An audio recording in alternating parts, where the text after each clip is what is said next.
Bom, esse relatório ele foi usado para... tem vários argumentos, né? É um relatório gigantesco, tem muita coisa ali. O argumento que foi mais usado foi o argumento que nas urnas de que não são de 2020, para baixo, as urnas antigas, elas não têm uma diferenciação entre urnas. Todas as urnas têm o mesmo código serial, é uma coisa assim? Vou contar a história. Na realidade, o processo de fiscalização e auditoria é um processo que faz parte das atividades da eleição. Então, isso é muito bem estruturado e não é novidade. O Tribunal Superior Eleitoral, ele publica sempre, em geral, em dezembro do ano anterior, uma resolução que é específica para regular fiscalização e auditoria do sistema eletrônico de votação. Então, Ele prevê que alguém vai fazer isso, então? Claro. Entendi. Nós estamos fazendo um trabalho técnico que está absolutamente dentro das instruções que o TSE faz. E não é uma coisa nova, né? Quer dizer, isso nas últimas, 10 eleições, sempre aconteceu. Quer dizer, o cara vai fazer, um ano antes ele diz, olha, a eleição precisa ter lá uma fiscalização. Essas regras vêm naturalmente evoluindo. No ano passado e nesse ano houve um avanço de transparência muito importante, com várias ações relevantes. Primeiro, o ministro Barroso criou a Comissão de Transparência Eleitoral e convidou várias organizações, incluindo as Forças Armadas, né, e OAB e outras organizações, dizendo, olha, era importante que vocês todos venham dar contribuição. Universidades, né? Por exemplo, esse ano, pela primeira vez, o TSE distribuiu o código-fonte para 3 universidades. Então elas sabem, elas conhecem a... Em parte, porque o prazo é muito curto e o código é muito grande. Então você pega, por exemplo, o relatório da Unicamp, o cara diz, olha, a gente estudou aqui, mas quando você vai ler o relatório no detalhe, no finalzinho ele diz assim, para a gente emitir um relatório de fato assertivo, num software complexo como esse, a gente precisaria fazer uma exploração detalhada do código-fonte e a gente precisaria fazer testes em condições reais de uso. Uhum. Como isso não foi feito, o nosso relatório é apenas parcial. Né? O que está tudo bem, não tem nada de errado. Bom, então, são avanços. O que eu digo é que, naturalmente, a Justiça Eleitoral vem evoluindo. A gente sempre gostaria que fosse mais rápido. Mas isso é normal, tá certo? Enfim. Aí, o que acontece nessa resolução? Essa resolução deles, assim, tem um calendário eleitoral, aí vai ter um encontro com as entidades fiscalizadoras e os partidos. Então, no dia 1º de agosto, teve um encontro lá no TSE, a gente foi, eles distribuíram uns folhetos, eles fizeram uma apresentação, mostraram lá como é que seria o processo. Então, esse relatório não é que na semana passada a gente teve uma ideia. Isso é um trabalho de meses, aonde, quando a gente foi lá no dia 1º de agosto, uma das coisas que eles apresentaram foi um folheto que se chama Glossário das Eleições Informatizadas de 2022, onde eles descrevem, muito bem feitinho, cada elemento importante. Então, o que é um boletim de urna? É um arquivo gerado com os resultados. Se você quiser fazer testes da totalização, se você quiser conhecer os resultados daquela sessão onde você votou, tem lá um arquivo que é publicado no site, além do papel que a urna imprime. Tem um segundo arquivo, que é o registro digital do voto. Então, é lá uma planilha onde os votos são registrados. Então, se houver uma demanda de recontagem, o TSE publica lá. E pela primeira vez, é uma inovação positiva, o TSE resolveu publicar um terceiro arquivo, que chama arquivo log de urna, que está nesse documento, lá nesse glossário definido, que ele diz o seguinte, olha, o que é um log? É como se fosse um prontuário médico, um diário de bordo. Ele tem todas as atividades, todos os eventos que a urna realiza, desde que ela é preparada no TRE, aí ela é carregada com software, depois ela é testada, aí na véspera os caras testam de novo, fazem o primeiro turno, aí imprime zerésima, votação, BU, aí depois tem que preparar para o segundo turno, tem que testar de novo, e quando foi no dia seguinte do segundo turno, o segundo turno foi dia 30, né? No dia 31, o TSE publicou no site, né, todos os arquivos log de urna das quase 500 mil urnas. Eu acho que isso é um avanço extremamente positivo. E o que faz com isso? Ora, aquele documento que eles nos entregaram lá em 1º de agosto diz assim, o log de urna é um elemento importante de auditoria para os partidos políticos e entidades fiscalizadoras. Ora, o que nós fizemos? nós seguimos as instruções do TSE. Se o TSE nos dá um documento, faz uma apresentação, publica o arquivo no site e diz, olha, esse aqui é o elemento de auditoria que você tem que dar atenção. Nos outros 2 arquivos, no BU e no RDV, não está escrito isso.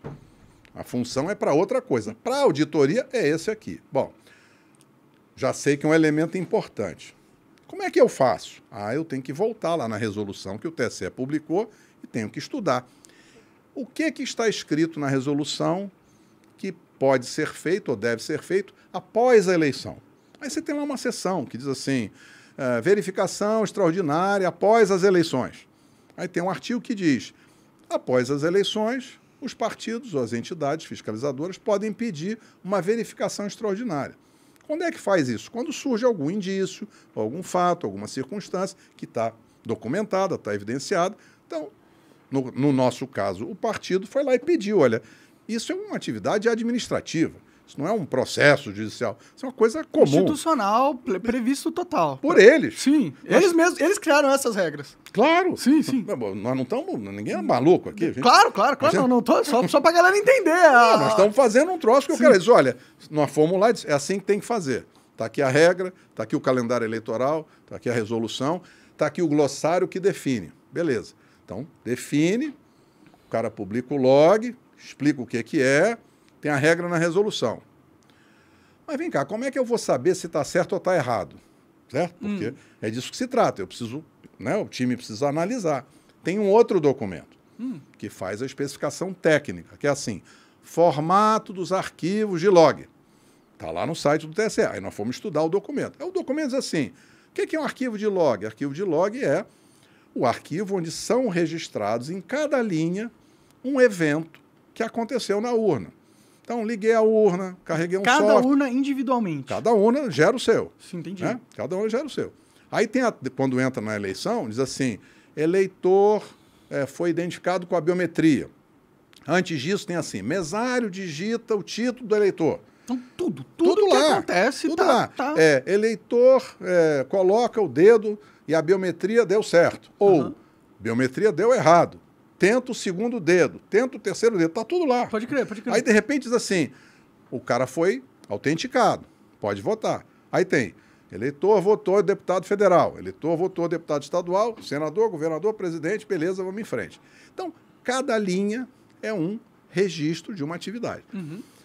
E aí, a gente olhou para isso e falou, bom, nesse prazo curto, como é que eu vou fazer uma análise de um negócio desse tamanho? Porque quantas atividades você acha que uma urna realiza e tem registro em cada linha ao longo de alguns meses? Porque lá de setembro até agora, início de novembro. Tem ideia, não? Milhares, sei lá. E é isso aí, 10 mil, 12 mil, 16 mil. Sim. Uma urna. Pode crer. Porque tem todos esses detalhes. Seria todas humanamente impossível ir linha a linha de todas as urnas. Claro. Aí nós olhamos para aquilo e falamos, bom, tem quase 500 mil de urnas.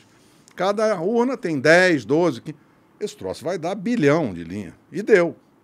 Nós temos uma base de dados montada que tem 4 bilhões, 287 milhões, e uns quebrados, de linhas, de todas as urnas juntas. Pode crer. Como é que a gente faz isso? Antigamente não dava para fazer. Hoje tem análise de dados, hoje tem plataformas na nuvem. Inteligência você cria, artificial, claro, você vai lá, coloca essa base de bilhões e você diz assim, eu queria saber, em todas as urnas, quantas vezes apareceu a mensagem urna desligada pela chave. Aí o cara vai lá, faz a conta, o programa faz automático, de repente diz 80 mil. E ele faz isso em segundos. Pode crer. Então, a gente passou a ter, com esse avanço da transparência do TSE, que é publicar o log e documentar como é que deve ser. E pelo avanço da tecnologia, possivelmente há 5 anos atrás, 4 anos, não dá para fazer isso. Sim. Seria muito caro. Hoje não é. Hoje está na nuvem e a gente faz.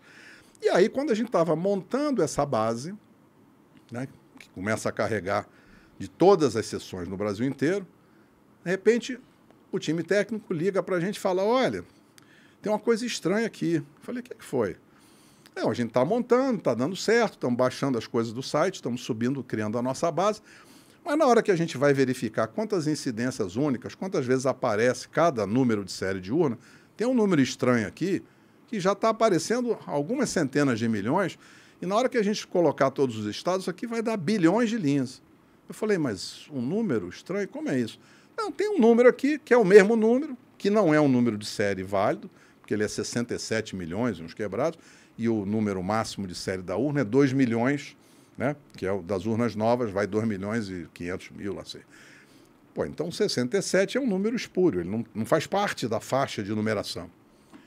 Eu falei lá pro time, falei, cara, você desculpe aí, vocês estão fazendo um trabalho muito legal, vocês estão ajudando a gente, mas deve ter um erro no seu programa. Não, desculpe, vocês são um pessoal competente, mas esse negócio que você está me falando é impossível. Não pode ter um número de uma urna com 1 bilhão de linha. Quem colocou esse número lá? Esse troço está errado. Então, faz um favor para mim, senta aí com o time, dá uma olhadinha, quem sabe tem um errinho no programa e tal. Isso foi numa quarta-feira. Voltou, chegou na quinta, no final do dia, ele me liga e fala, olha, eu tenho uma boa notícia e uma má notícia. Falei, então dá a boa primeiro. Falou, a boa notícia é que o nosso programa está certinho. Estamos baixando direitinho, estamos montando, não tem erro nenhum. Eu falei, uau, e qual que é a má notícia? A má notícia é que tem um problema complicado aí. Eu disse, qual que é o problema? Tem um número aqui que está aparecendo 2 bilhões de vezes. Não pode. Eu falei, ih, rapaz. Então vamos fazer o seguinte, se era a quinta, final do dia, eu falei, sexta, amanhã, com calma, vou chamar mais 3 colegas que conhecem isso melhor do que eu. Tem um colega da Unicamp que é muito bom, vamos sentar aqui, vamos entender. Aí olha para o número, olha para a base, faz umas pesquisas, vai no site do TSE, baixa um log, faz um teste aqui e ali. Tem um erro aí. E aí o que acontece? Em todas as linhas, de todos os logs, de todas as urnas, de modelos antigos, que são os modelos que não são a última geração de 2020, existe esse número em todas as linhas, de todas as urnas, o mesmo número, né? E esse número se refere ao número de série, como se fosse o RG da urna. Isso. Se você pegar microfone, aquela câmera, meu celular, cada equipamento eletrônico tem um número de série único para identificá-lo. Por que existe esse campo? Aí, de acordo com a especificação técnica do TSE. Tem do glossário lá que eles mandaram. É formato dos arquivos log, está no site do TSE. Você vai lá e diz... É o padrão deles. Claro, ele diz assim, um log registra em cada linha um evento que ocorreu na urna. E o formato é esse aqui. Tem um campo de data, um campo de hora, enfim, tem outras informações, severidade, não sei o quê, e tem um campo que é o código de identificação da urna. Por quê? Porque você, na hora que vai registrar a atividade, que é o campo que vem na frente, que é onde diz o que aconteceu, esse negócio é feito para que você possa garantir, vincular aquela linha, aquela ocorrência, aquele evento com a urna física e com o momento. Então, tem 2 informações que o programa que gera o log, ele lê do hardware. Então, na hora que ele vai registrar aquela atividade, por exemplo, eleitor identificado com biometria, quando ele conclui aquela atividade, ele vai lá no hardware, lê o relógio, lê a data, lê a hora, diz, esse cara foi identificado com a biometria às 11 horas, 11 minutos, 53 segundos. Bota esse troço lá. Aí, ele, na sequência, ele lê o número de série da urna. Ele diz, esse teste com biometria que esse eleitor aconteceu na urna 1.537.239. Bota lá o número, para garantir que cada atividade ocorreu fisicamente naquela urna. Até porque se der um problema, você pode ir na urna específica averiguar o que aconteceu com ela. É como garantia. Sim. Então, você fala assim, quando você vai lá, seu notebook, seu celular deu problema, você vai lá na loja e diz, está aqui a nota fiscal, está aqui o número de série. Né? Ora, na hora que você vai registrar essas atividades e o número de série está errado, independente de qual é a causa, isto é um indício de que algo funcionou mal. Sim, não era para ter cada uma um número de série individual com parâmetro de 2 milhões de linhas lá. Exatamente da forma que está especificado no documento que o TSE publicou. Pode crer. Ora, qual que é o nosso trabalho como engenheiro? A gente olha para o documento de especificação, a gente olha para o arquivo e diz, tá igual, que é o que a gente esperava que fosse. Tá igual, tá certo, beleza, ó, tá certo, ó, beleza, podemos assinar que tá certo. Tá diferente, é um indício de mau funcionamento. O que diz a resolução do TSE? Diz, olha, quando houver indício de mau funcionamento, você pode pedir uma verificação extraordinária. Isso é um ato administrativo, está previsto. Você vai lá na resolução, aparece, até é engraçado porque é o artigo 51 que é uma boa ideia. Né? O pessoal fica fazendo brincadeira. Mas tem lá uma seção que é verificação após as eleições. Então, primeiro você diz que se houver algum indício, como é que faz indício? É auditoria. Por que faz auditoria? Porque está escrito na resolução do TSE que é para fazer. Uhum. Como é que faz? Usa o arquivo de log que ele disse que é para usar. Sim, sim. E como é que eu sei se o arquivo de log está certo ou está errado? Eu comparo com a especificação técnica do documento que o TSE publicou. Então, é um trabalho de engenheiro básico, totalmente técnico. Apolítico, Não tem nada a apartidário, ver. técnico 100%. Isso. Aí, quem é que contrata a gente? O partido. Por quê? Porque está escrito na lei que os partidos podem fiscalizar. Uhum. Como eles não têm equipe, e a gente tinha criado um instituto para prestar esse serviço, é uma coisa pioneira, eles resolveram fazer esse trabalho, contratar a gente, é isso. Consegui explicar? Sim, entendi bem, entendi bem. Você acaba de assistir um corte do Monarch Talks, agradeço demais, mas se você quiser ver o vídeo na íntegra e acompanhar ao vivo todas as transmissões, você tem que ir lá no rumble.com/monarch para não perder nada. Segue a gente lá.